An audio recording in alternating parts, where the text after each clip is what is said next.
Janči. Ahojte. Toto je Jan Cukup, pôsobí ako senior manažer na oddelení fúzií a akvizícií. V KPMG pomáha firmám nájsť hodného kupujúceho.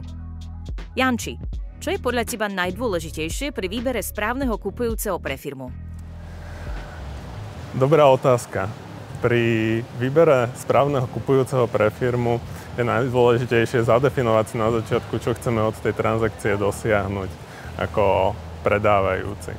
Či nám ide o zachovanie kontinuity biznisu, alebo nám ide čisto len o maximalizáciu výnosu z transakcie. Tomu potom treba prispôsobiť celý ten transakčný proces.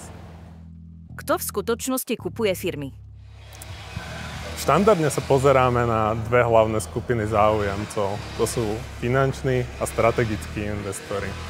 Každá z týchto dvoch skupín má nejaké iné ciele v tej transakcii a jedni sa snažia maximalizovať výnos pre svojich investorov a druhí sa snažia získať konkurenčnú výhodu. Z nášho pohľadu je tam ešte zaujímavá skupina tretia, ktorá sú rodina, známi a priatelia, o ktorých sa veľa nehovorí, ale častokrát sa zúčastňujú týchto transakcií. A ako sa môže dostať ku kupujúcim firma? Štandardne, čo by som odporúčil všetkým predávajúcim, je prejsť si zoznamom svojich kontaktov, lebo s veľkou pravdepodobnosťou medzi nimi bude niekto, koho by zaujímalo zapojiť sa do toho transakčného procesu.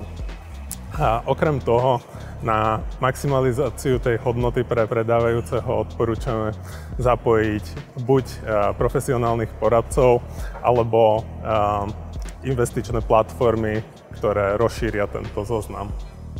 Je to náročný proces nájsť hodného kupujúceho pre svoju firmu? Ten proces môže trvať hocikedy od 6 mesiacov do roka, niekedy aj viac. A firmu predávate raz za život. Čiže je to náročný proces a je dobré mať pri sebe partnera, ktorý vám s ním vie pomôcť a previesť vás všetkými krokmi, ktoré to obnáša.